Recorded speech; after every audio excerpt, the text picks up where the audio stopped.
ప్రార్థన, పాటలు, కానుక, వాక్యం వినుట, బోధ వినుట, ఇంటికి పోవుట. ప్రపంచ క్రైస్తవులండి ప్రార్థన కూడా వెళ్ళరండి, ప్రార్థనకు రారు, వాక్యాన్ని వినరు. ఏటి మీ పరిస్థితి, ఏటి మీ ధైర్యం ఏంటి?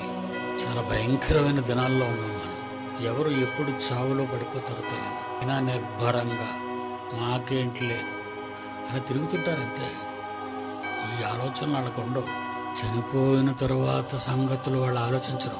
చనిపోక ముందు జీవించే జీవితం గురించి ఆలోచన.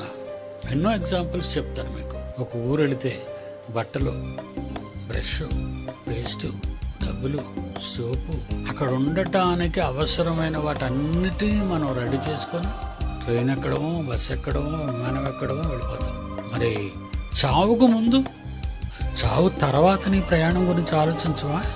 చావు తర్వాత ఎట్టి పరిస్థితి? ప్రపంచంలో ఎవ్వరూ ఆలోచించరు.